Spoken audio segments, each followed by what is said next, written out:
baddest geeks and purveyors of static goodness. Welcome to the Knife Freak Show. My name is Jonathan McNees, joined by my co-host, Mr. Chase Boatright. I am here. How you doing? Good today. How about you?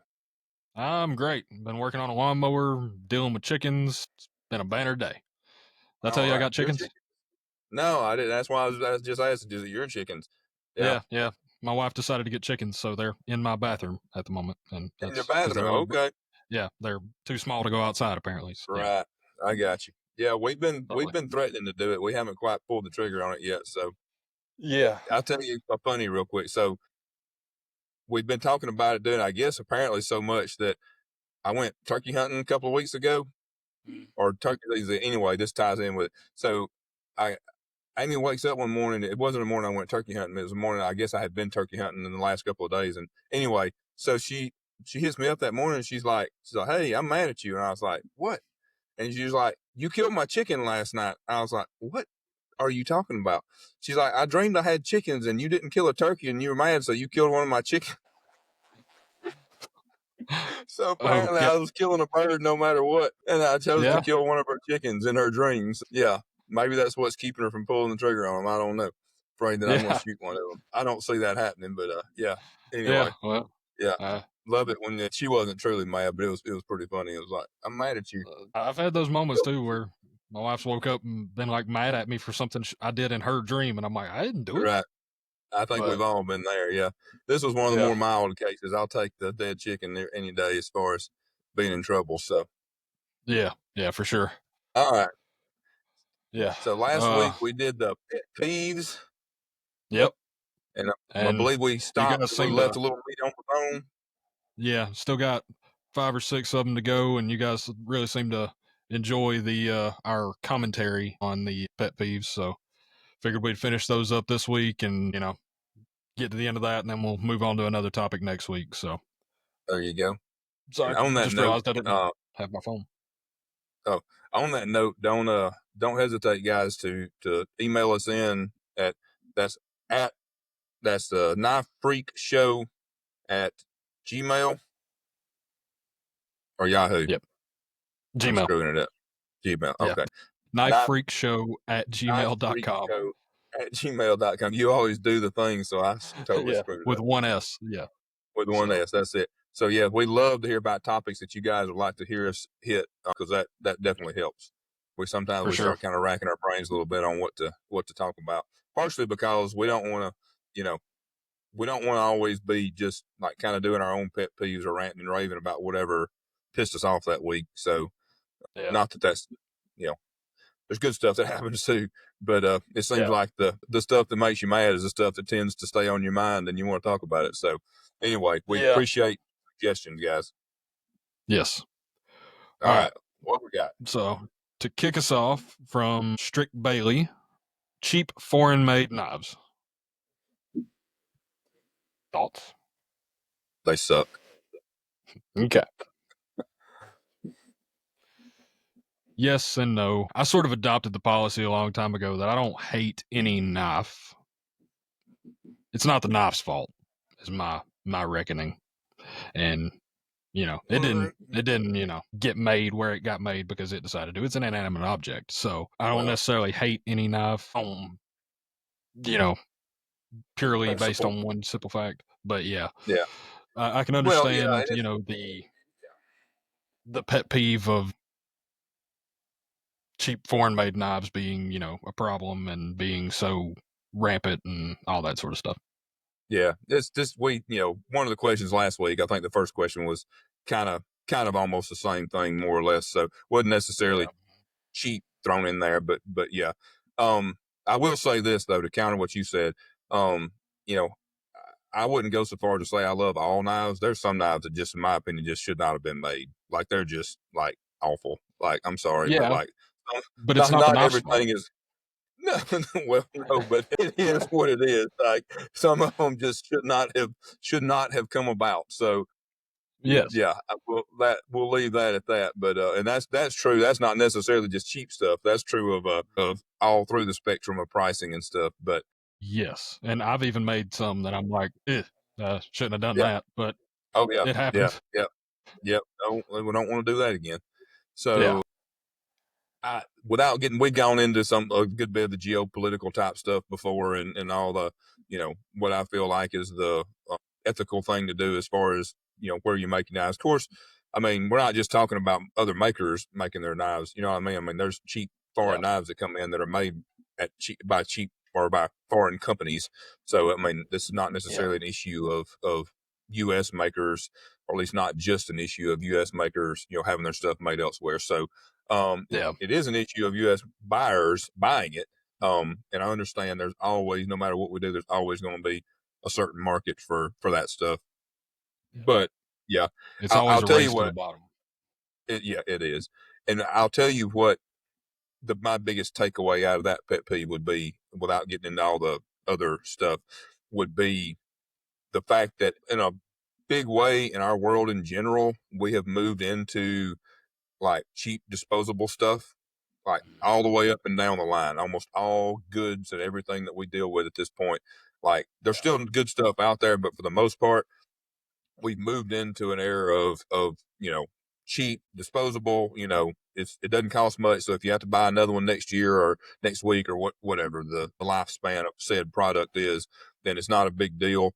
It's one thing that irks me. I get it, and I think it was a cool concept, but it irks me to see people with the like box cutters that are made to, like the folding box cutters and stuff now, simply Yeah. because that reason, because they're like, it's more of a disposable thing. Like, I don't have a Yeah. problem with the design or whatever. It's just, other than the fact that, and I get it. Like, there's times you need a box cutter. I mean, I used to work in construction. I used to do acoustical ceilings, and we had to cut the ceiling tile with razor blades.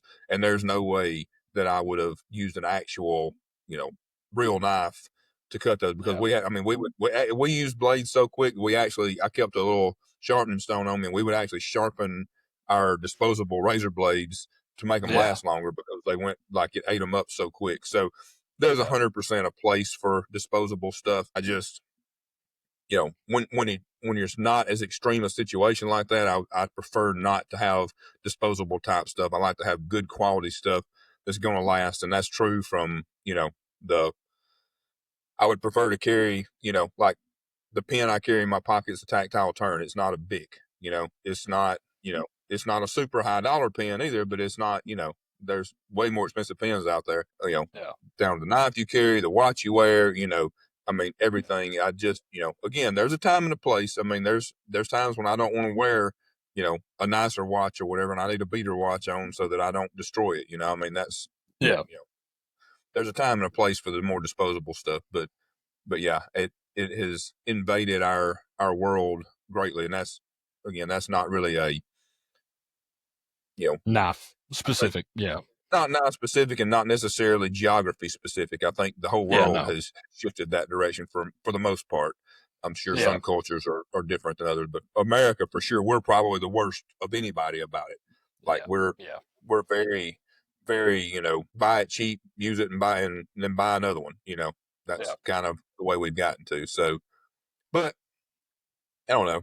Then again, you can look and see there's also examples where you can see that that's not necessarily true anymore. I mean, look how popular like Yeti cups and the Stanley cups and stuff like that have Yeah. trends with that, where people are using quality stuff that, all the issues of where it's made and all that aside, but they're using, it's not disposable cups. You know what I mean? As I sit Yeah. here drinking out of a disposable cup. But so you got me beat. I will say though, we reuse those disposable cups like till they're basically done. Like we wash them Yeah. like like Yeah. we're poor. Like Yeah. we use them No, I mean, over and over I again or whatever. So growing up, I didn't know, like, we didn't throw away solo cups. That wasn't yeah, a thing. no, I, we I went didn't over to a either. friend's house one time and they started throwing away their cups. I was like, "What are you doing? What, you got to put that in the sink." Like, that ain't I how this think we had works. like solo cups and stuff in the dish drainer and stuff more than we did regular dishes and stuff. So Yep. yeah.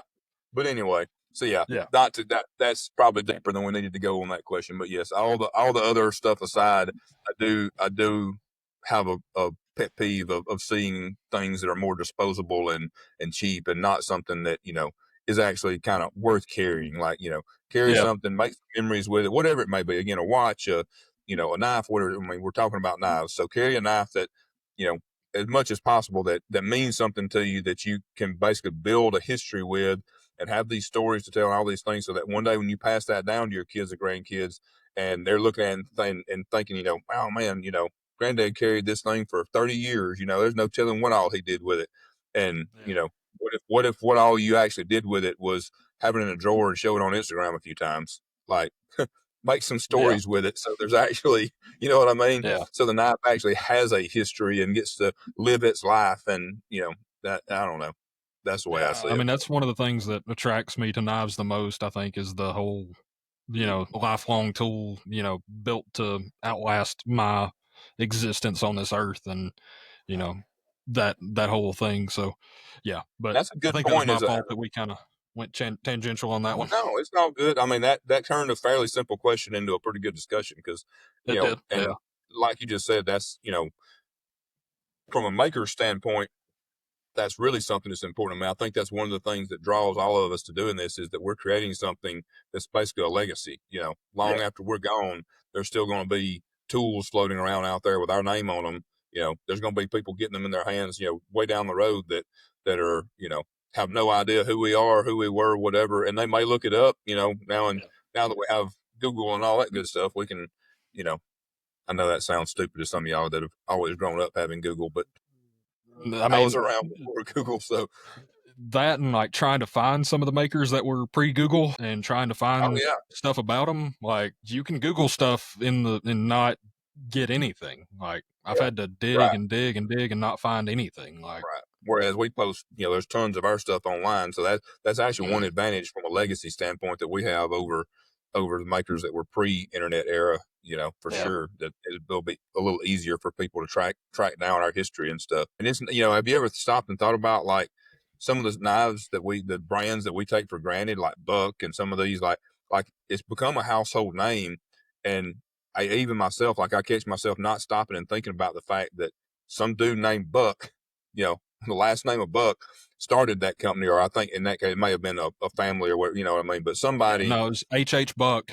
He was a blacksmith's apprentice, and then like during World War II or right before World War II, like he had made some knives when he was a teenager, and then once the demand for knives came up during World War II, he set up an anvil and a forge and a grinder down in his church's basement and started putting out 25 knives a week, and did that for a while until that built up and got his son in there and got in somewhere else, and I think they moved into a barn, and so see, that's a cool story. See, that's a legacy, and also you guys see why I wanted Chase to be my co-host on here. He's like a freaking walking encyclopedia of this stuff. So that was the abridged history, though. It's been a while since I've heard it, so that was But that's exactly. Well, not all the name company brand names are named after the person that founded them, but several of them are. And it's really, it's easy to not even stop and think about that name correlates with somebody that actually started the company. Like, it's such a big thing now that like it's its own thing or whatever. But anyway, all right. All right, you ready for the next one that we can go off on a tangent on? Let's do it. Well, this is a good one from Echo Mountain Crafts. People that directly copy someone's design. Yeah. I.e. people I want to punch in the face. Wait. Yeah, I shouldn't. I said want to. I didn't say I would, just for, we got to keep it legal here.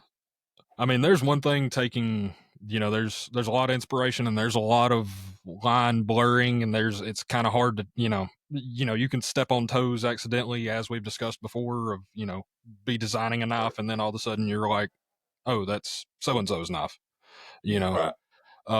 But, there are definitely cases where people look at, say like the, dang it, I forgot his name, the tracker knife. And, people just, they take that because it was famous, because it was in a movie, and, all that. The bets are off, and everybody makes one of some variety or another. And, people know who the original was. And, there's some people that have licensed the original designer, maker, and done stuff with them, and, claim to be this, that, and the other. But like, I don't know. That's one of the reasons I've never made one is like, I'm just, that feels Right. kind of weird to me. Yeah, it's really tough when it gets to be something that's been around a long time, or that it's like you said, it's been in a movie or something like that, where it becomes so. And then there's like production companies that have done it, and I'm not sure if they're like licensed through. I know at least one of them was, but there's been more than one that's done at And least some version of it. So the thing I'm confused by is like, there's Tom Brown and there's David Beck. And I've yeah, heard both of them attributed to that design, and I think one designed it and one made it, or something like I that, or maybe they made honestly, them together. I'm gonna fail you. At one time I think I knew more of the story, but because I was really into those early on Yeah. in my career, but I honestly do not remember for sure. I know, well, if that's the case, then I would say that Dave Beck was the maker because I know he made them. Okay. I mean, his actual name is, I mean, I've seen him, he actually sold it and the little companion knife with it, and they were Yeah. stamped Beck. Like, so Okay. that may be, we're not sure, folks, so don't quote us on this. Yeah, but That I've may also be seen the case. It people. may have been a design and a maker making it, Yeah. but I don't know. anyway, back to the original. Like Yeah. that's a good example. But sometimes it can get where something almost gets out there enough that it kind of almost feels like it's just a open source kind of thing or whatever, where it's just kind of, and that's not. And sometimes, I mean, to be honest with you guys, the thing is, like a lot of times for makers like that, especially for like an individual maker, like it kind of just gets out of their control, and like it's not. I mean, we don't have the ability to actually, I mean, take all the legal action and pay all the legal fees and all that it would take. Not to mention, I mean, you don't want to come off as a jerk and be chasing down every person that's, you know, knocking off your stuff. But at the same time, if you don't, then you literally legally set a precedent, Mm. like that it's okay. Like if you don't protect it, then you end up without having a legal leg to stand on if it ever gets out of hand. And so, I've had to Yeah. mention stuff to people, even, stuff like our handle milling patterns or whatever, stuff like that. And I hate to do it. I feel like a jerk to do it. I don't want to be that guy that's like, hey, don't copy my stuff, but you literally have to. I mean, Yeah. if you want to have any sort of protection down the line, because then what if another, manufacturing company decides to start making them in the thousands with your design, whether it's the knife design or a particular pattern or whatever, like milling Yeah. pattern or something like that. Well, then you don't legally have a leg to stand on if you didn't protect it. And there's other, if it's out there where they can prove that multiple other people are using it, then Yeah. you're just out of luck, right? Yeah. So yeah, it definitely sucks, and we've talked about it before. How as a maker, it's actually difficult. Well, let me say this: it's difficult. You have to be very careful not to unintentionally do it. It's not difficult to not intentionally do it because there are for sure people out there who are fine. And I don't know if it's just that they're not actually creative enough, or if they just don't have the confidence in their own creative ability or the confidence to, you know, deal with all the feedback, good and bad, the bad particularly that can come with actually putting out something original. Yeah. I think a lot of people, to be honest with you, just don't have the balls to do that. Like they're afraid to put out something original because they're afraid to expose themselves to the negative feedback. Yeah. If you copy somebody else something that's already tried and true, and this actually goes. It's more about the money on the like Chinese knockoffs, but it's the same deal. They have the ability to make the knives. Like, why are they not just making their own brand and building their own brand? They're doing it because it's an easy way to cash in on an already established design, an already established brand. The Yep. demand is already there, and so they're just trying to cash in on it. And Yep. that's the case with individual makers sometimes too. And I think sometimes, like I said, it's just almost a confidence thing where they don't. It doesn't make it okay. I'm not saying No, I'm not giving them a but pass on that. I'm just saying I think that's where some of it comes from. yeah, I definitely think like it kind of falls into three categories. Like we talked about unintentional, you know, just Right. sometimes lines end up being the same and Right. they end up looking alike. That happens. Sometimes it's homage, meaning like you really want X knife, you want a Loveless drop hunter, and so like you end up making what looks like that, or you end up making those. And that's another one that's kind of a weird one where that's sort of like an accepted thing, but Yeah, and Yeah, I've always wondered about. I've never dug into it, but I wonder what the backstory is on that. Like, at some point, he kind of like gave the okay for people to just make his designs, or what? Because like he's probably the most copied maker Oh in the yeah, world.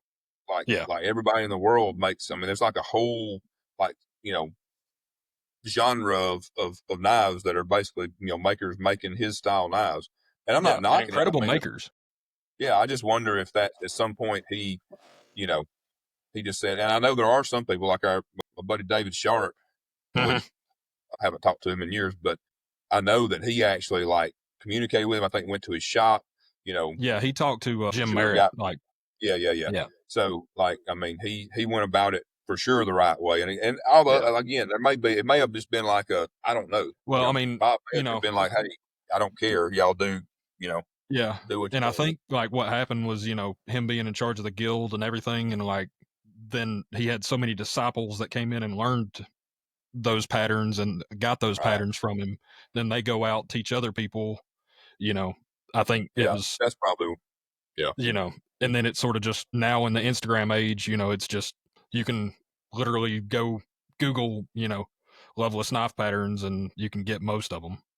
Right. But And so I guess there's I don't know, kind of like you kind of see some of that in like the slip joint world too, except that Mhm. I don't actually know where I mean, some of those patterns are original patterns that, makers, I mean, obviously somebody came up with it somewhere, but like some of yeah, those patterns are like people like Buck Knives and some of the Case and some of those companies have been making for years. And I don't actually know where they, originated. I mean, there's kind of yeah, some of the certain, models that are kind of the same across different companies and makers or whatever. And so yeah.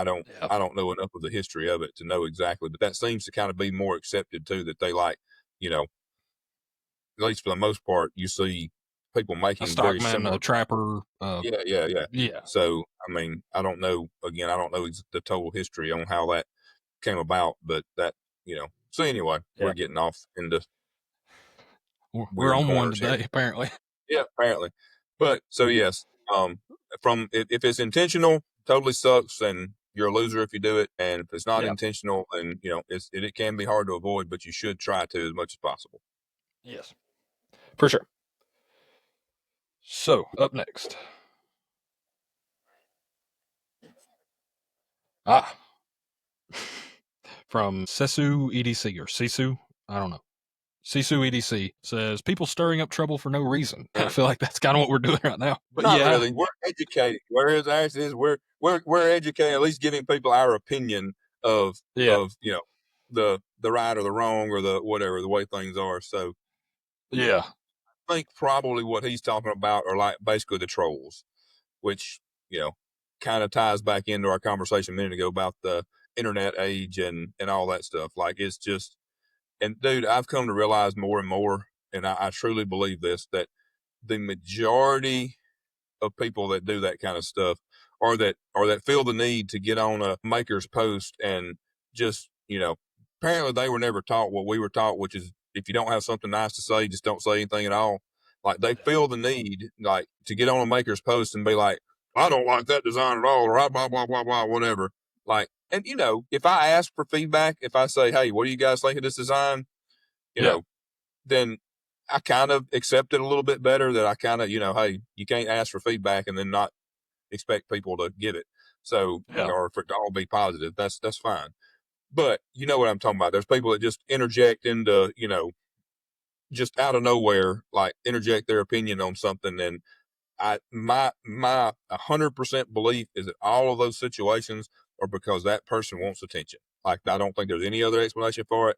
They're whatever. I don't know. Their wife, their mama that's not bringing their hot pockets to the basement quick enough, something like somebody's not giving them the attention that they need, and or it's left over from childhood trauma. I don't know, but they just feel the need to say something to get attention, and I like think it's looking for validation too. Like, some they of have that, this yeah, opinion and, trying to see if other people agree with it or disagree with it or, whatever. But like, yeah, yeah, basically that attention probably seeking. factors in, Yeah. yeah, But but yeah, that yeah, is highly annoying, definitely annoying when it shows up. I mean, I try not to pay it too much mind. I kind of just, sometimes right? things get, a little bee in my bonnet, but, I try to just kind of move forward and, block out the whole negative stuff and try not to get in too many internet fights because there's no point. Well, no, well, here's okay. I'll tell you. I'll elaborate on it.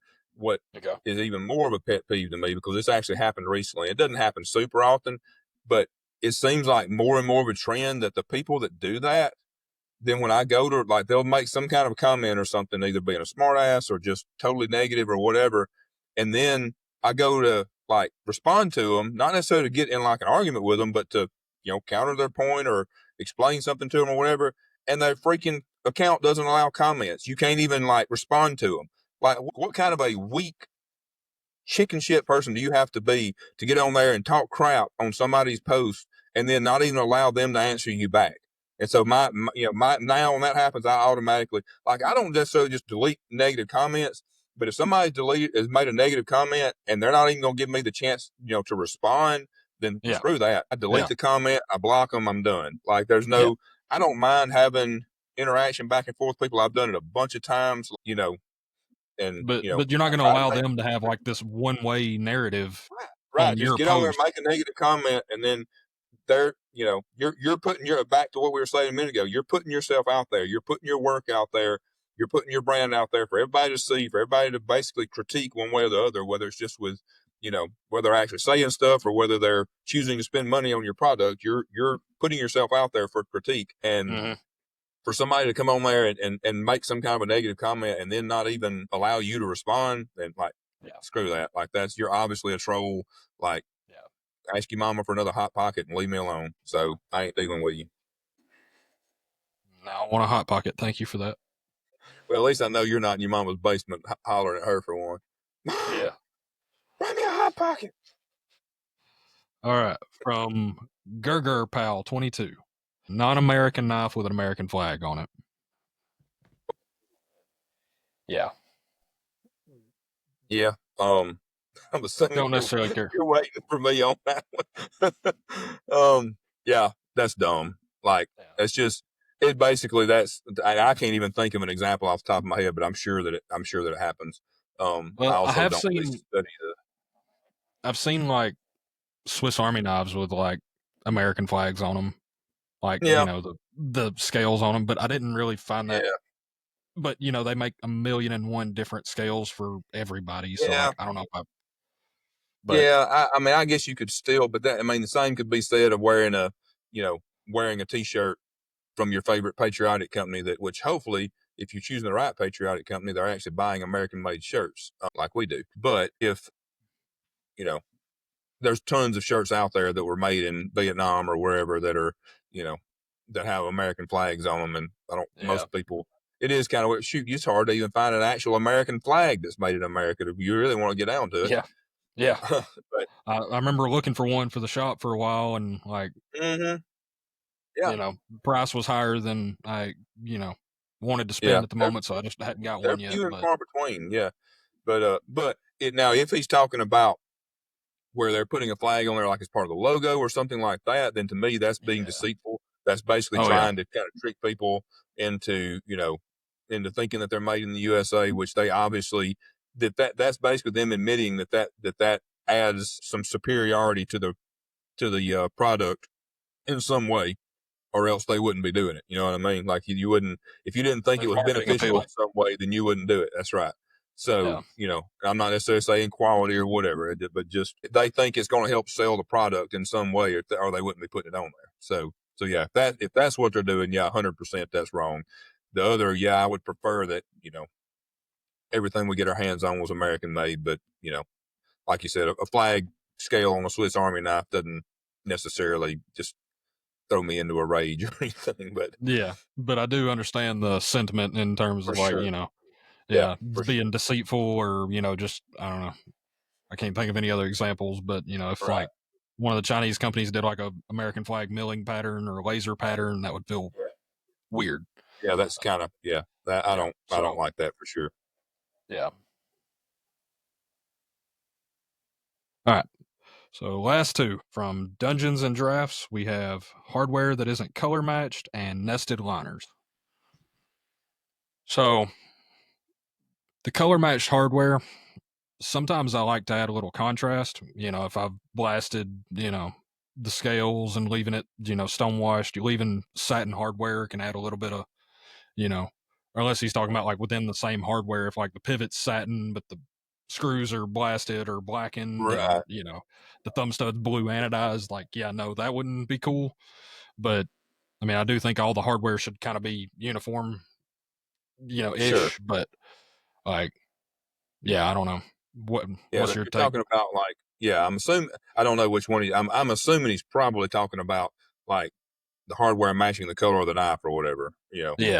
But yeah, I'm with you. Like that's 100% like just a taste thing Yeah. because some people like for everything to be matchy matchy. Some people do not want everything to be matchy matchy. I mean that's also kind of like you know driving a black vehicle and having blacked out rims on it. Like some Yeah. people would love that look. I actually personally love that look, but Yeah. It's a good look. a lot of people don't. Some people want them Yeah. a black vehicle with chrome rims. Some people want a Yeah. black vehicle with like bronze rims. Like it's just yeah, that's Yeah. 100% a taste thing to me, and for sure not a right or wrong because we've done it all. I mean, we for a long time we did just stonewash hardware with everything, no matter what color it was. And I'm like you, and actually back in my custom days, I used to use heat colored and stuff a lot, Yeah. even like when I use stainless hardware and stuff to give the pivot a pop of color or even the screws and everything. Matter of fact, I think I went through a phase there where hardly anything was not colored hardware, but it was also very rarely the color.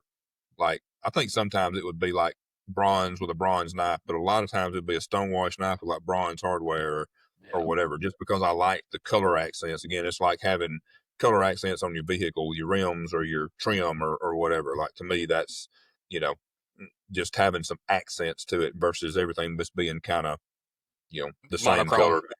Yeah. Which, there are times I like the monochrome look, but for the most part, I generally like a little bit of contrast. I like, sort of my favorite finish is like a two tone, satin bevels and blasted or acid flats and, kind of doing a Right. little bit of contrast with it. So don't know if I necessarily agree with that one, but I understand if you like it the way you like it. The other one he Dude, had on Acid there, Flats would be a really cool name for a band. Dungeons and Drafts. Yeah. No, Acid Flats. Oh, acid flats. Because I swear when you said that, I thought Rascal Flats, and I was like, oh, that would Yeah. make a cool band name. Anyway, Yeah. off track, but Made me think of. somebody make a band called Acid Flats. Okay, I'll get right on that. And he also mentioned nested liners. I don't know if he means like he hates nested liners or hates non-nested liners. Yeah, I don't so really I'm just care gonna either way. have to plead dumb here a little bit. What are we talking about? We're talking about like inset liners into the handles. Yeah, like instead of like being able to see the liners on the back, being having them inset inside the scale like a Spyderco does or something like that. So, Got you, got you. yeah, Yeah, I think that again comes well, unless I don't know that I have enough experience with any of them that have the nested liners that to say as far as function wise. Unless there's some functional issue with one way or the other, then yeah, I don't really, again, I think it can be kind of cool to not be able to see the liners at some point. To me, that's also kind of like having a hidden tang fixed blade. Like yeah, I don't necessarily prefer them over a full tang fixed blade, but they both can be really cool. You know what I mean? Like yeah. they have their place. So That's yeah, that's sort of my opinion on it. Like I make them with exposed liners because that's what I can do. I don't have the tooling right, or ability to nest liners into anything at the moment. So, you know, yeah. but I'm I think guessing I it. generally prefer the nested liners Yeah, as and he aesthetically. said his pet peeve was nested liners, right? Yeah. So I'm assuming he means that he prefers them to not be nested by that. But anyway, Yeah. you can send us another message and let us clarify on that. But anyway, and let us know if there's some kind of functional issue with it that's a problem because I'm actually really curious about that. If there's, Yeah. because if it's something functional that you see an issue with the nested liners, then for sure that is causing some sort of actual functional problem. Then yeah, I could for Yeah. sure say that. Otherwise, I feel like it's just kind of a taste thing as far as you know liking how it looks or whatever. Yeah. I agree. So thank you, Mr. Drafts, Yes, sir. Acid Thank you. Flats, and all that. All right. Last of the pet peeves, and we end it on a doozy. Cool. So, from Mr. Fisk, our favorite orange cat of the internet knife community, He says Tappy clips, smiles, poorly designed clips, and discontinuing 21s. So the discontinuing 21s, he is a major Chris Reeve knives collector. He collects the Sebenza 21, and he's been on a somewhat of a crusade ever since they discontinued that for the 31. So Yeah. even to the point of harassing Tim Reeve for a little while and possibly getting blocked and all that. I don't know. I think they're cool now, but yeah. Yeah. So well, just keep pecking away at it in a very nice and friendly way, and maybe you never know, that may be a comeback. They might do a throwback thing someday. I don't know, but yeah, probably Fisk is a not. lot of things. I don't know if he goes about things in a nice way though. Oh Love well. you, Fisk. I'm sorry, but you know what you do. Well, You know what you if do. the other method got you blocked from Tim, I would say maybe try a different tactic, because he It probably ain't gonna mostly get it. involves memes of like the Brokeback Mountain situation, and yeah, there's a lot I of things that happened on the can't internet. imagine So why he got blocked. yeah, I don't know. It's yeah. So So what you do is you start a band named Acid Flats, and then you write a song about it. You play it for Tim, and yes, that might be your best shot right there. yes. All right. On the other ones, talking about tappy clips and poorly designed clips. Yeah, I'll agree with you there. I mean, clips should function. Clips should do what it's supposed to do, and the tappy ones don't tend to bother me as much as they used to, but they, at one point in time, they really did bother me. But you know what I All mean? right. So again, I'm a little bit you kids in your terms. That's what I assumed. Yeah, where it's actually not touching the Yeah. handle, and so you can Yeah. So yeah. And so that's one of those things that can annoy a lot of people. And, I get it. What Yeah. do you think? I mean, it's kind of, as long as the clip's doing its job, though, I don't necessarily, that being said, that would probably bother me as a maker, whatever. Like, we try not to make ours like that, partly Yeah. because I don't, with all the ones that we make, it's not going to have enough tension on it if it's like that. So, Yeah. and I would argue that probably a lot of them don't, if they're tappy, they probably don't actually function the way they're supposed to. So, Yeah, that's off of the first folder I made, and I didn't mill down the clip enough, basically. So it's too thick here. So I basically couldn't put it in my pocket. It was non-functional until I lifted it up and gave it a little less tension. So yeah. that's why it's tappy. Which is And probably so, the whole reason. Something a similar trying to solve an issue like that is probably the case with most of the tappy clips like that. So yeah, I would um guess. yeah. My my thing on clips overall is basically just like you said, a clip should do its job and to include to look good. But at the same time, I don't think that, just like every knife doesn't need, you know, fancy hardware, like pivots with hole patterns in them and whatever. Nothing wrong with those. They're cool. But like, that's not necessarily, so like with the Mac 2, like that was not what I was going for with that knife. It was to be a more minimalist knife. Like, I didn't want a super elaborate clip on it. I wanted a functional clip, period. Yeah. And so my biggest thing too is a lot of the clips that look the coolest are not the clips that function the best. And even if they function doing their primary job, which is holding the knife in your pocket and then allowing you to take the knife out of your pocket easily when you want to, once that job is complete, in my opinion, there should be a really good balance between it doing its primary job, but then once it's out of your pocket and in your hand and you're actually using the knife as a knife, then the clip should be basically as discreet as possible. And because a lot of the clips that you see now, especially the 3D ones and stuff, they add a lot of thickness to the overall thickness to the knife. They cause hot spots in your hand when you're actually using the knife. It's part of the equation has to be that, and honestly, I would argue even maybe a bigger part of the equation would be that it allows you to use the knife correctly as the knife is intended without causing you problems, without causing hot spots and stuff like that. And I would actually trade a little bit of function. Obviously, you don't want a loose clip that's going to let it come out of your pocket. But if it's a little bit hard to get it back on your pants or something like, back in your pocket or something like that, I would trade that all day long for having one that's a 1/4 inch thick and gouging my palm when I'm actually trying to use the knife to do knife stuff, right? Yeah. So that's my personal opinion. I know everybody weighs that balance differently, Yeah. but to me, I would much prefer to keep keep the clip as discreet as possible for the actual knife, because that's the main thing is where you're carrying a knife. Like, you need to be able to use it to do knife stuff. And if the accessory, the clip is essentially an accessory, if it's not allowing it to function as well as a knife, then it's a problem. Yeah. Random thought, but have you ever seen the Knife Guys skit with Will Ferrell and Ryan Gosling? I have, but it's been a long time. Okay. I can't I don't know remember why the. when you said knife stuff that made me think of that. Just Yeah, yeah, if you guys hadn't seen that, go look it up. There's a couple. They do it a yeah. couple times. I think they're on one of the daily night talk shows or something. Wait a It's minute. like I a don't. It Saturday might Night be Live format, but Yeah, yeah, but yeah, yeah, but anyway. yeah, yeah. So yeah, I think that's the end of the I think what? you go too far. Sorry, I finish out. Okay, You yeah, gave me yeah. time Go to ahead. think about it more. So I think, but now I've lost it.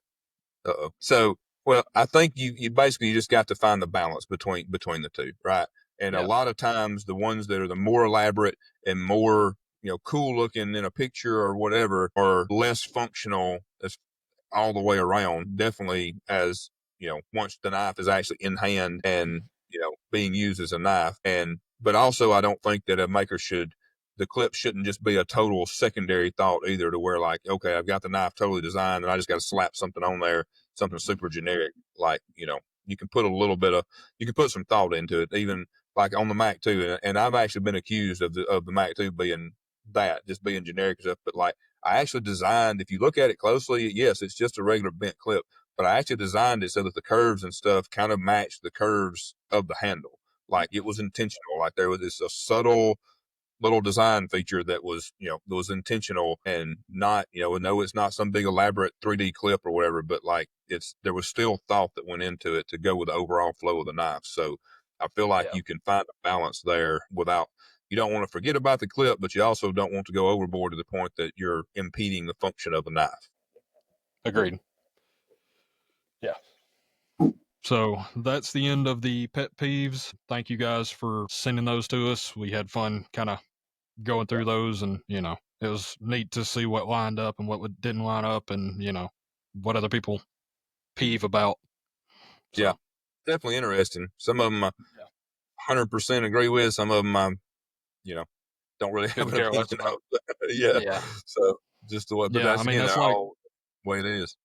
yeah. In real life, I mean, there's some things that bother the crap out of me, like smacking people chewing with their mouth open at the table is one of the things that will just set me to rights. Like I just can't deal with it, and I never have been able to. Yeah. And other people just do not seem to care. So Right. it is one of those things in life that's just everybody's unique in that way. So We all have our little idiosyncrasies, things that bother us. So, yeah. yeah. All right. So with that, we're gonna move into a couple questions, and think we'll do the easier one first, the more straightforward one first, because I think we're gonna get a little in depth on the other one. So from Collin Hayworth of Hayworth Handmade, another maker, go check him out on Instagram. He said, "What is your favorite carbon steel, and what is your favorite stainless steel to make/use?" Hmm. Why don't you go first on this one? All right. You're probably experimenting more with different stuff at this point than I am, back and forth. Yeah, which I'm kind of, I generally land more in the tool steel category than either of those, which I mean, most, you can still kind of classify them as carbon and stainless, but my favorite stainless probably is still AEBL. It just works for everything I need it to do. It's, you know, pretty stainless. It's very, very tough, and it holds an edge well. Same thing with Nitro V. They're pretty close to the same. It finishes well. It, doesn't rust on me. And with the carbon steel, I would probably go with A2. If I don't have to oil quench it, that makes me happy. I don't particularly like oil quenching things. It's always made me nervous, and I've never really had any bad fires or anything, but I have had some troubles with warpage and stuff like that. So if I can plate quench it, I prefer that. So A2 and AEBL are definitely two of the two that I've used the most of and continue to like them. So what do you think? Yeah, that's good choices. For me, I'll start with the stainless since that's basically all we do now. For the most part, we did use a little 3V, but I don't know, man. I do like AEBL, but I mean, I got to say, I am a pretty big fan of MagnaCut at this point. Like I've carried our MagnaCut blades for the last, I guess, couple of years now, almost exclusively, and they just do as advertised. I mean, they hold an edge. If I take them over there and to the wheel and strop them, every time they start to get a little bit dull, don't let them get too far gone. That edge will last a long time as a good functional edge. From a making standpoint, I mean, it could be easier to work with. It tends, especially like with folders and stuff, it tends to grow more in heat treat and do some weird stuff. And it's not the easiest to machine and all that. It's not terrible, but it's definitely not the easiest. Yeah. But from a using standpoint, I definitely do like it. So I'd probably fall in there. But I really do like AEBL too. And it's the only problem. I'd have had a good bit of trouble with AEBL warping when I try to heat treat it. If it seems to be I've pretty had I've had warpy. some issues with that, but usually it's the like I've got bars. The bar stock I got was already warped before I got it, and so it just kind of wanted to return to form. And Yeah, that's probably I've had that with 3V. I've had that with 154 S35, like all of them. So I've got yeah, like warped bars before and had issues. So yeah. I haven't That had could as have been much what happened. issues out of AEBL as most of the knife community seems to have. So I don't Yeah, know. Maybe I'm lucky. must have it figured out then. So, Yeah. but I will say though, I mean, I don't. It's kind of fallen. Not really. It's fallen out of favor. It's just not the end thing anymore. But I used tons of CPM 154 back in the custom days, and I still, if I truly had to just choose one steel, like as a balance between working with it and using it and all that, I'd probably end up going with that. That's a really good steel. Me too, probably. It's a great balance between holding an edge is stainless enough, holds an edge good enough, while at the same time not being as difficult to resharpen and everything. So like it's a really good steel. It really is. Yeah. And at the From time paring knives to choppers, oh yeah, it works. I've got kitchen knives and everything else made out of it, and all kinds of stuff. And it's just a good steel. It's a very good all around steel. Yeah. So yeah, and on the carbon steel side, I would probably have to go with 1095, partially because that's one of the main steels I started out using. I did a lot of Hammonds, whatever. I always slaughter the pronunciation, but whatever. Heat treating with the clay and producing the Hammonds. I did a lot of that early on, actually for a good chunk of my custom career. W2 was not readily available in bar stock when I started doing that, and so it was basically 1095 was kind of your only option. And then even when I started being able to get some W2, as far as now, it would take the Hamon a little easier. Like I could get Hamons better and easier on it, but from an actual using standpoint and stuff, like I mean, I've made some damn good using knives out of 1095. Like, I Oh mean, yeah, you it go back and works. watch some of my old videos of me hammering one into a dryer, like a clothes dryer, crap like that. Like, I mean, yeah, I used to make big choppers out of them. I mean, everything from little small 3-inch stuff. I've made tons of folders with them for with Hamons. That I just it's a good steel. I mean, if it's heat Mhm. treated right, it's not the easiest one to heat treat right, but if you get it heat treated right, it's a really good steel. Yeah. So, and if you get it polished out like the kind of semi polished like I used to do with for the Hamons, like I mean, no, they're not stainless, but they're not like super quick to rust either. Now Hmm. you don't want to have a blasted finish on it or whatever, blasted and tumbled finish and expect it to not rust, but like if you get that kind of semi polished like I used to do with for the Hamons, that yeah, it held up pretty well to Yeah. even for stain resistance and stuff. So anyway, that Yeah. would I probably mean, be my choices. I've got some down in the shop that are just in my little like display cabinet that have been there for years, and they're Yeah, for the most part, I mean, there's a, every now and then there'll be a spot on them, but they're pretty rust free. So, Right. yeah. Yep. So, thank you for that, Colin. Yep. Appreciate the input question. The next one is also from a maker, David Wagner, Wagner Made Tools 777 on Instagram. Yeah. He said, I'm wondering how you each grew your clientele as makers, or how did you get your name / product out to the community? That's something I'm struggling with as a new maker. Also, what's your advice for new makers? Could you show us some of your past older models that we might not have seen? Oh yeah, sorry, that was one that was not supposed to be here. We'll answer the past or older models next time when we're more prepared for that. Yeah. That was the question I was That is looking a good for question. earlier. Yeah. Yeah. Sorry. He's apparently trying to claw the door down for some reason. I don't know what his deal is. Roscoe. Yeah. I don't know. He never does that. Hold on. I'll be right back. Sorry. Entertain him, Chase.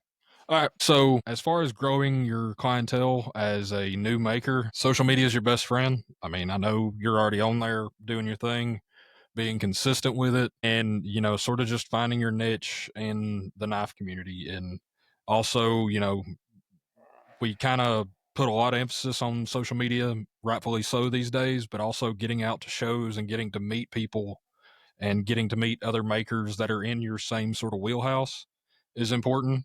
You know, trying to kind of, I hate this term. I've always hated this term, but network in a sort of way and sort of find your people, as it were. That's the hardest part, is just trying to get your, you know, find your niche and find who likes your knives. But mainly is staying consistent, keeping at it. I think, eventually success will come. Yeah. So I agree with everything you said. He pretty much hit the nail on the head. But there are one other thing though that he didn't say is that, and we all think that, our work is good and stuff, I mean, we all probably also have some doubts as to, whether it actually is good, some insecurities, but we all want to think at least that our work is good. So the first thing is, and I'm not saying that, just a general statement, like without looking at anybody's work, like your work needs to be good. Like that's the first thing. Like, Yeah. are there people that have built brands with work that wasn't great? Yeah, I'm sure it's happened. Are there also people that have really great stuff that really don't have much of a brand? Yeah, but it's probably because they didn't put much effort into putting it out there. But the first thing is starting off with a really good product. All right. And a lot of the rest of it is what Chase says, consistency and time. And like, guys, I mean, I've been doing this for 17 years now. Like, which freaks me out to say that, but like, I've been doing this for 17 years. Like, when I started doing this was before, I guess it was even probably before Facebook and stuff. Like, it was the forums, it was the Jersey Devil, the USN, Blade forums. I didn't spend a lot of time on there, but it was the discussion forums and stuff. And it was basically still similar to to Instagram and stuff, though. You're basically getting on there, you're posting your stuff, you're telling about it, you're showing it, and then you just trying to be super responsive and helpful to people is also good. Like, Yeah. don't be too standoffish. You need to be able to, need to talk to people. You need to be able to communicate with them and respond to them. You may reach a point where you can't respond to everybody. If you do, then you won't be worried about how to grow your audience at that point, because it will be so big that you just can't keep up with it. But that's one big thing, is that, and telling your story like we talked about last time. That's huge. Like, that's one of the probably biggest tips I could give you, is to share your story with people. All right. Sorry. I think it's the weather coming in. He's about to rip my door down. Let me just let him in. Hold on. But yeah, I mean, Come on, Roscoe. shoot, I forgot where I was going with that.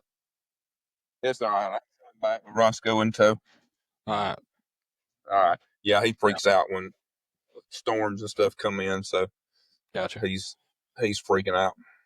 All right. So anyway, sorry guys. So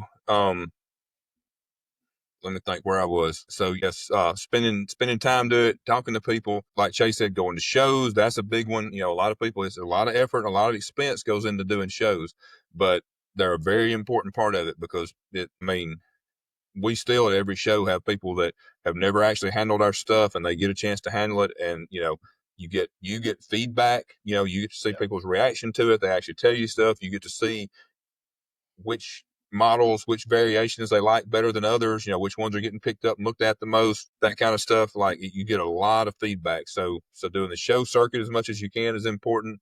And I started doing, and I know Chase started doing basically shows was very early in his career too. And I started doing them, like, I guess after I'd made knives for probably about a year, maybe. And I went to my first blade show as an attendee. And then by the next blade show, I had a table. So, like, going to shows, getting feedback there, just pressing the flesh with people is super important.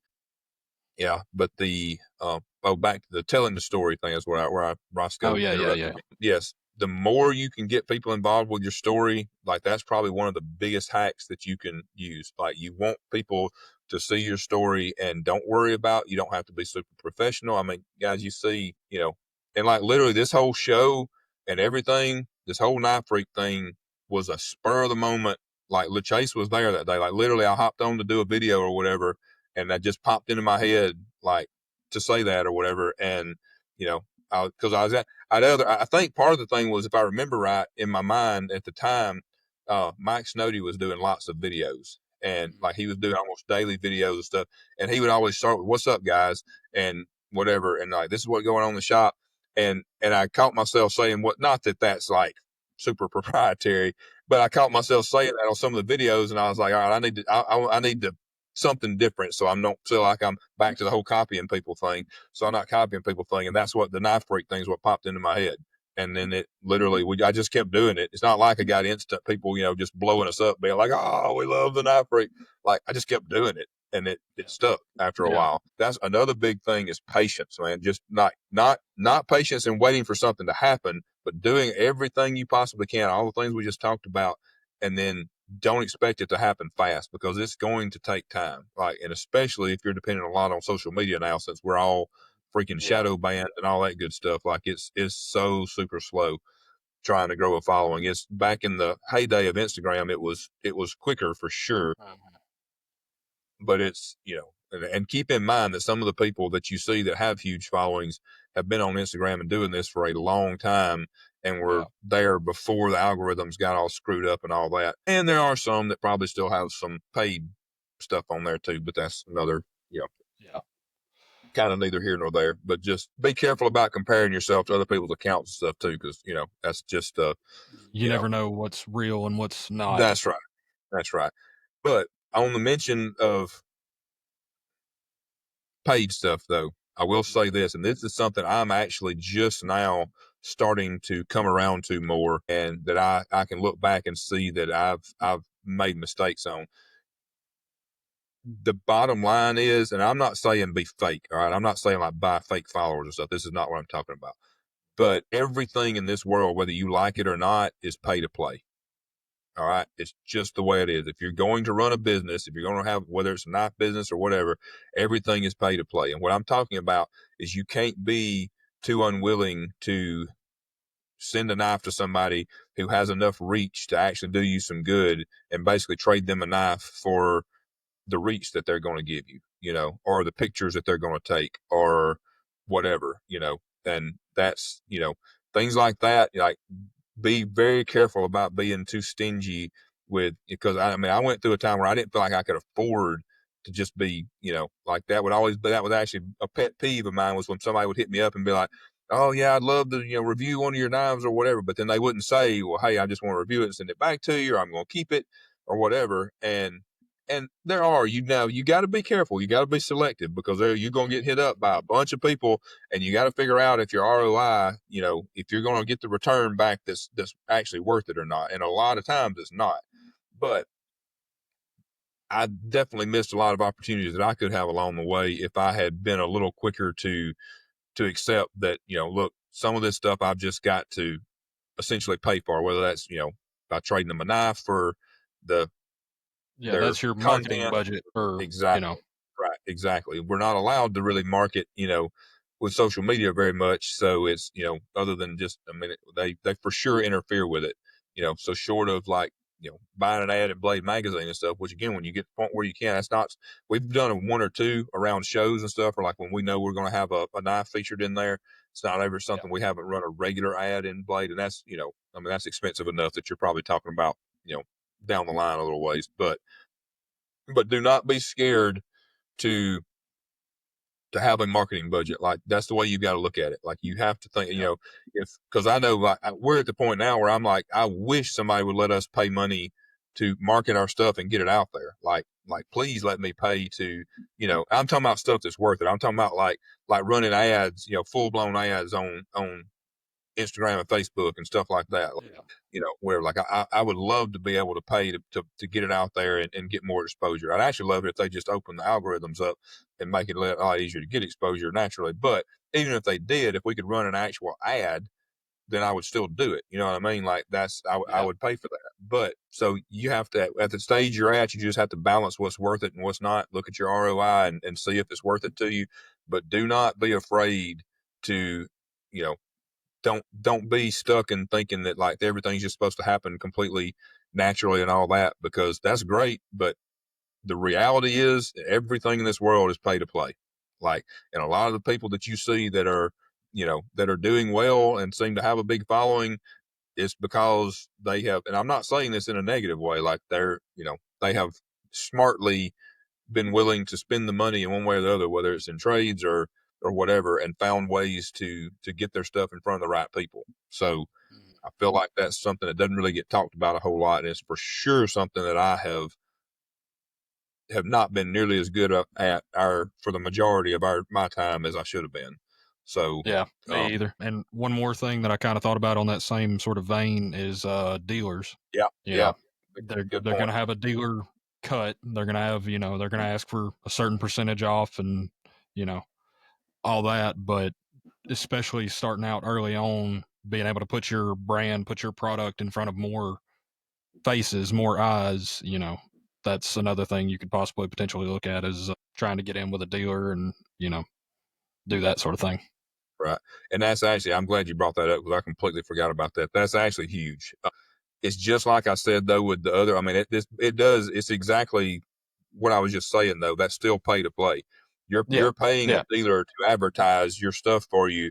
That's what that percentage is. All right. I've Yeah. seen other makers and stuff, be like, why would I pay a percentage to a dealer to just sell my eyes? Well, that's all well and good.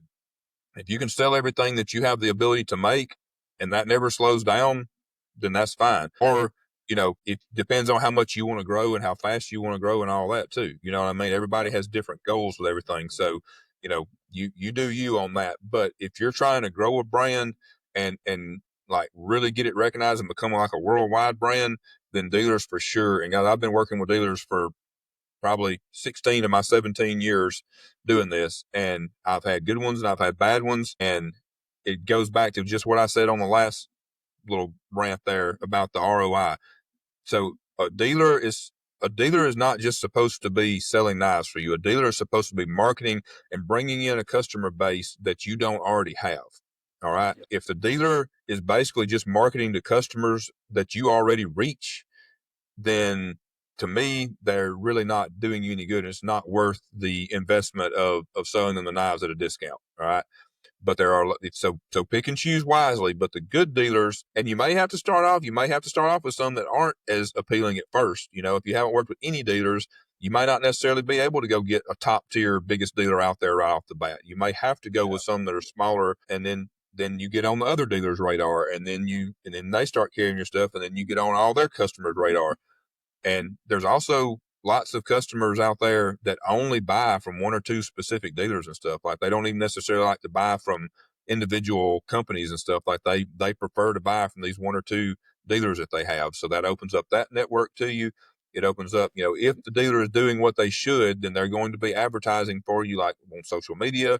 They're going to, don't expect to hit up a big dealer and they're going to be just blowing your stuff up, 3 or 4 times a week posting it on social media. Because even like at the size that we're at, some of our dealers, we're lucky if they post our stuff once every 3 months. You know what I mean? And so, and we've had to look at some of ours and decide, whether it was worth it, whether the ROI was enough. Because if it's tightened up now a lot, but for a while there, basically, dealers could buy our stuff and lots of other people's stuff, all of, kind of more popular stuff. They could buy it, and it was basically guaranteed sales, you know what I mean, and quick sales. So they recoup their money quick. They had to put minimal effort into it. And I actually had to have a word with a couple of our dealers that like they were getting them and not even like posting pictures of them, like anything. They would get a batch of knives in, put them up on their website and sell them. And basically nobody even knew they had them. And like, look, guys, like that's not like, I could have just sold the knives. At that point, we could have sold all those knives through our website and, you know, made that percentage, instead of sacrificing right, it to and you. it Yeah. made that right significantly more money off of them. But like, Yeah. you know, I'm essentially paying you. You got to look at it as you're paying them to advertise for you is what you're doing. We went back a couple of years ago. I'll be honest, I went through a short spell there where I thought about dropping all of our dealers and just not. And this part of it was during that time. It was in the time when everything was selling really good, and the dealers were having to put minimal effort into actually selling stuff. And they would just get the stuff, post it. It would immediately sell. Their biggest problem was people being mad about not getting in on a drop or whatever. So, and now some of them still did a good job of giving us exposure, but I was getting a little frustrated with that. And then it came the end of the year, and we were looking at all of our numbers, and we went through and added up. Basically, we took the number of knives that we sold to dealers, like the retail price, and subtracted the what they actually paid for it. So we looked at that percentage that they get off. We looked at how much money that was for a year. Yeah. And I'll be honest with you, it almost made me sick. I was like, holy crap. Like, I am not getting this much value out of this. But that's when I had a word with a couple of them. We dropped a couple, and then it's gotten a lot better now. But then because I realized that's when I really started thinking about that as being what you said, which that is your marketing budget. That right there, because that Which I was believe I basically stole that phrase from you anyway. So because I know I ranted about it to you at the time. So like, yeah, it's, that's literally your marketing budget, because other than what else you do, you could consider shows, doing sponsorships at shows, stuff like that. If you do an ad in a magazine, whatever, that kind of stuff, that's part of your budget too. But your biggest marketing budget, is going to be the percentage that you give off to dealers, right? Yeah. So, and you got to make sure that you're getting your money's worth out of them. That, again, don't expect that they're going to be just posting your stuff constantly, but they also shouldn't be never posting it. So you got to decide whether specific dealers are worth it, whether they have the reach, whether they're actually, I'll give you a good example. I'm not going to name any names, but I had a dealer at the time, one of the ones that's no longer a dealer, that basically it was a smaller dealer, and he was telling me that at the time we would tell where we were shipping knives to every week, what dealer we would ship knives to. We'd be like, okay, we ship knives to so-and-so this week, so-and-so this week. And he basically came to me and said, like, hey, I'm getting, all my sales, or basically all of his sales, were coming from people from our newsletter that were coming to him to buy. And I'm like, well, then I don't need you. Like, I'm already reaching the people that are getting my email. Like, if you're not bringing new customers to the table, then I don't need you. Like, I could have already sold to those people. I've just got to send them the email to them, and just instead of saying I'm sending them to you, I can just tell them they're available and go buy them. Like, so, and I don't mind doing that if the dealer is also doing their part. Like, we will send, I try to repost every time one of our dealers, when I see it, if they tag me or whatever, and they've got a drop coming up, I try to repost it and all. I mean, I'm all, let's push it out as much as we possibly can, but don't let me do all the work and then you just piggyback off of it and just basically literally just collect the money and do the shipping. Like, we can do that. We collect money and ship all the time. I have no problem with that. Yeah. So anyway, so yes, that's another big part of it. Actually, that's one of the biggest parts of it. Honestly, I'm glad because I totally blanked out on that. That's Yeah. huge. I mean, and it also depends on where he wants to go with it. I mean, I don't know how long he's been into this journey and how, many knives he makes and all that, but, that's just another factor to consider as far as growth and, larger exposure and that sort of stuff. And as far as new like advice, beyond all that, if you have any sort of specific questions, feel free to DM me or email me or whatever. I'd be happy to help in any way I can. Yep. I know But some yeah, stuff, but it's like you said. I'm assuming since he asked the question that he's interested in growing. I mean, obviously, at least to some extent. So, yeah, it just depends how heavy you want to go on all that. It just depends on how aggressive you want to be on trying to grow, So yeah, like I want to grow. I don't need to take your miracle grow that that you like to do sometimes. You can be kind of gung ho about it. So, I was just I putting that definitely out there. put the pedal to the metal, so to speak. We're Yeah. wide open, freaking freight train coming down the tracks. I'm not. What was my thing there for a while? The omnipresence. That's it. Oh, omnipresence. Yeah. I want to be omnipresent. I want everywhere everybody looks. I want them to see us. Yeah. And play front of people's mind. That goes to Yeah. the consistency and stuff that you were talking about.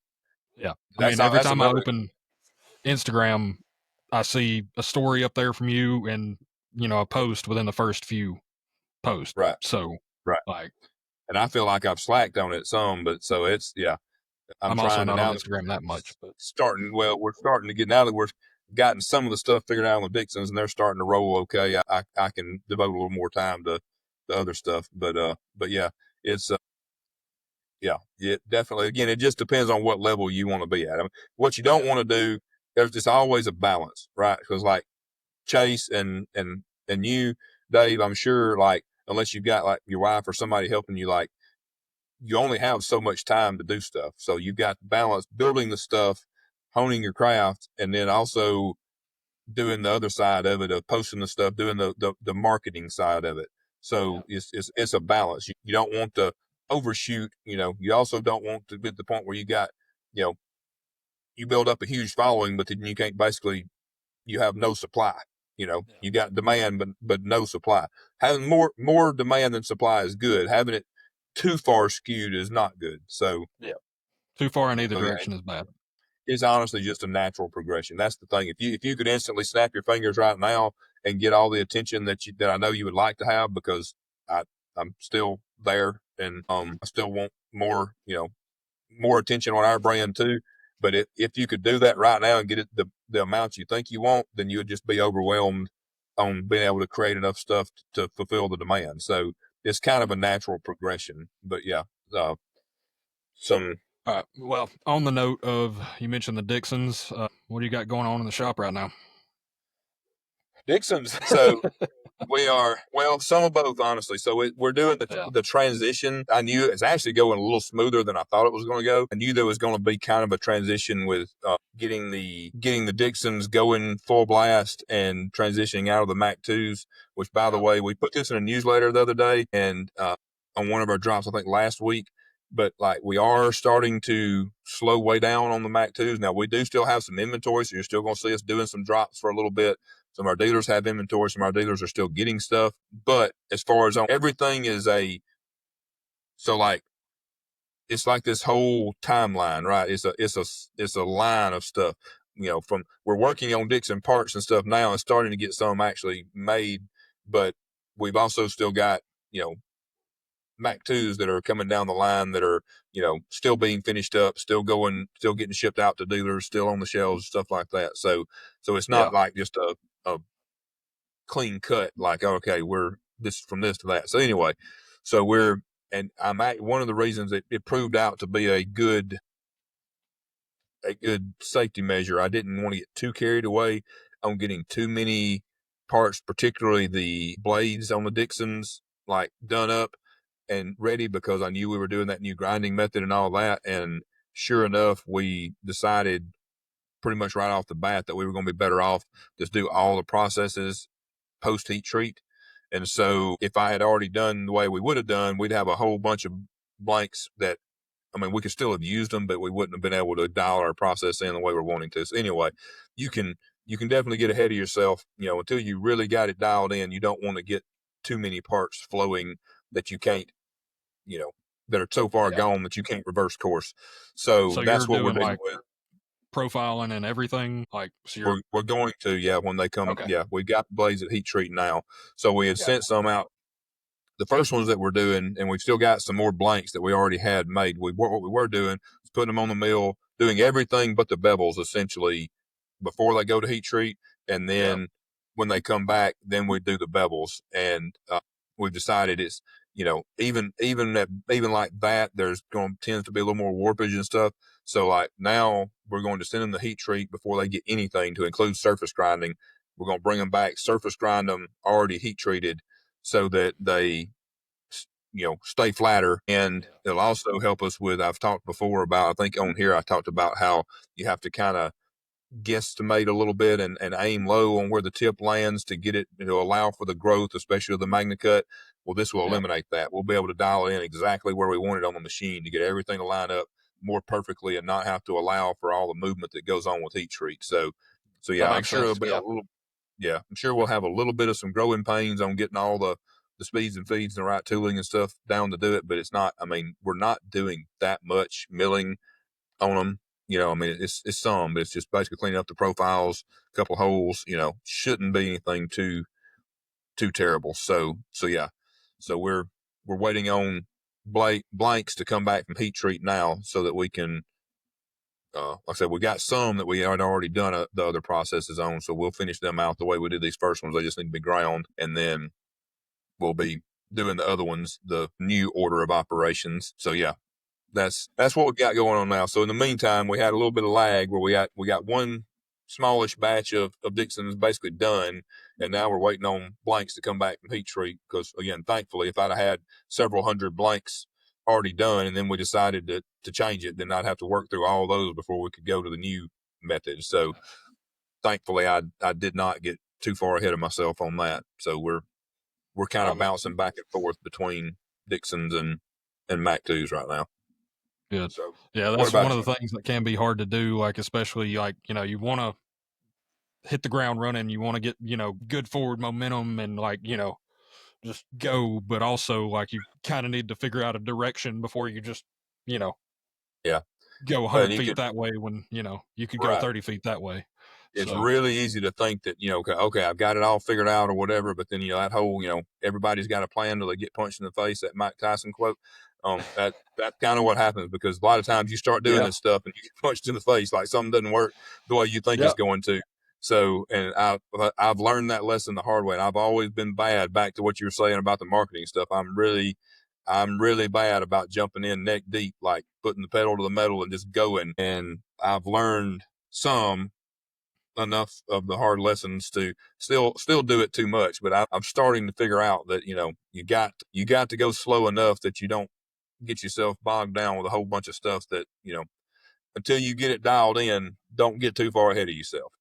So yeah, I mean, I think a certain amount of that is just part of your reason for your success too, is that pedal to the metal mentality, and so you kind of got to take the good with the bad with it too. So yeah, that is the negative that comes along with it works in my favor a lot of times, but sometimes I get out over in front of my toes a little bit there, and I get off balance. So it's with it. So what do you got going on? This week was a fixed blade week. Mostly, I worked a little bit on some folders, but mostly I was getting a batch of fixed blades ready to go to River's Edge, and then a couple more I was working on just for either my website or Blade Show or whatever I decided to do with them, including one that I was really excited about. It was one of my Moraine L's, big 4-inch sheep's foot sort of blade. And I made it out of Baker Forge Sanma that had it was copper and Damascus copper Damascus coating, and then Nitro V core. And so with that, I had the idea that I wanted to make it sort of an Atlantis knife. That was my idea going into it, because I'm weirdly obsessed with Atlantis for some reason. And so I went out on a limb and decided to try something I've never used before, a material I've never used before, because of its brittleness, and it's expensive. But I decided to put some mammoth scales on it because they were like kind of blue and had the circles. And I don't know if you're familiar with the Atlantis sort of legend, but the center of the city was like a circle, and then there was another outer circle, and then another outer circle. So it's like concentric rings, basically, sort of your shockwave pattern almost, but like for people out there that are visually referencing. And so the mammoth kind of had that pattern going in it, and the blade had the copper, and I was actually going to do pivots and like removable scales and do what are those things called, copper pivot collars with it and all that. But got most of the way through, got through profiling it, and I'd initially sort of contoured it, and I was going back to contour it a little bit more because the butt end of it was a bit thick, and it just kind of cracked right off, and a piece just kind of boop it was gone. That was it. And this was after it had already cracked a couple times on me mildly, and I had super glued it back together, been able to save it, going through this whole thing with kid gloves. And then finally I was just like, you know what? This is a warranty waiting to happen. This is Yeah. going to leave my shop and somebody's going to, something innocent, drop it on the tile, like drop it in the kitchen floor. It, poof, there goes the back of the handle. Like, Yeah. and so that's another thing for new makers to consider. A lot of these woods and a lot of these, natural materials are really cool, but they're not the most stable things. They can crack, they can break, and you've got to think about, you don't have a warranty department, you have you. So kind of hedging your bets a little bit with like proven, stable, durable materials is something I think custom makers need to think more about. That's one of the things I've generally stuck to. I don't use a whole lot of wood. This is my first time using anything like, bone or mammoth or, anything like that. And I hadn't Yeah. done it for a long time because I knew it was brittle. I knew it was going to be a problem, but I did it anyway because I had a vision, and now back to square one. So, yeah. Well, maybe whatever you come up with, though, maybe you can come up with something as you got your line of thinking, kind of the way you want it to look. You may come up with something else that's even more cool. So, Yeah, well, I put a little Instagram poll out the other day on what I should do beside it, and I put up Koa, ironwood, and because I figured, why not tempt fate again? Let's use some more other stuff. But yeah, the people chose butterscotch paper micarta, so I think I'm going with that. well, there And, you go. you know, Yeah, it's not necessarily Atlantis, but I think it'll still be cool with the you might be able to copper. figure out some way to do something yeah, Yeah, to get it there, though. But yeah, hopefully so. that's frustrating. One of those Yeah, definitely uh, scary things about working with those natural materials. yeah. One of the I reasons I remember really you like working on a Killer Bee once, and like the guy had sent you this wood, and you didn't really want to do it, but you did it, and you made a scale. It broke. You made another scale. I think you may have done 3 of them, and then finally you were just like, "F it, I'm done." Yeah. Yep. So It ain't working. I think it was yeah, sandalwood, if I remember right. something like that. Yeah. I don't remember for Yeah, sure, but yeah. Yeah. It's just some things just aren't meant to be. Not for me. I mean, there may be people out there that could use it, but they're not meant to be handles on my knives. yeah. So That's the thing. Like other people use Mammoth, and they don't. They seem to have their process down, and it seems to work for them. And great. yeah. I'm happy for them, but you won't see it. I've got a guy sent me another set of them and specifically asked, like, can I, get a knife made out of it? And he's one of my better customers. And so I told him I would try it. But, Yeah. so No at the problem. very most, I've got one more that I've got to attempt. Yeah. And after that, no more mammoth. So, Yeah. Well, maybe this one will go better. hopefully But yeah, so. I I'd got you. hate for him to be out of his money entirely. That would Yeah. really suck. So, Yeah. It does. all right. All right. So, Well, yeah, I think that's what that I was had a going on. cool. I think we had a pretty good list this week. So, like we said Yep. earlier, guys, don't don't hesitate to send us in ideas for topics and stuff. We'll be glad to entertain them and see if it's something that we have enough knowledge about or opinion on to talk about. And we really do appreciate you guys. Listen, we've been getting lots of good comments and all that, lots of feedback, and we really appreciate that. We appreciate you guys giving us the opportunity to do this. It's a nice outlet for us. On top of everything else. I mean, obviously it helps with the marketing and stuff like we were talking about, but it's a good outlet for me, I know, to be able to get on here and, especially some of the pet peeve kind of stuff. It's nice to be able to talk about it. Yeah. So, Yeah. It was nice to kind of get that whole mammoth thing off my chest because yeah, that I frustrated me to no understand. end. I totally understand. Please, guys, Yeah. if, don't forget to recommend us to some friends. Tell them about the show. If you're not already subscribed and stuff, then please subscribe. Leave us a review. All that good stuff. All that kind of stuff helps us. Goes back to what we were talking about the marketing and trying to grow and stuff. If you guys want to try to help us, that's the way to do it. We greatly appreciate it. So we already did the email earlier that I screwed up. You can tell I'll them hit them one again. more time. I'll try it Yeah. again. It's knifefreakshow@gmail.com with one S. Knifefreakshow@gmail.com. And And there you go. for just so we can kind of get that constant reminder going, at Blade Show Atlanta. I will be at table 15B, and Jonathan and his crew, not just him, will be at booth 424 and 426. Hoping to see a lot of you guys out there. Yep, absolutely. It's coming up quick. It'll be here before we know it. We're already done with March, so. Yep, really looking forward to that too. That's going to be I think that's going to be a really fun show this year. If Texas was any indicator, Atlanta's going to be really good. So yeah, looking forward to it. All right, right, cool. We appreciate you guys. Thanks for hanging in there and listening to us for this hour and a half or so. Listen to us ramble, and we'll see you next week. Yeah, and let your freak flag fly.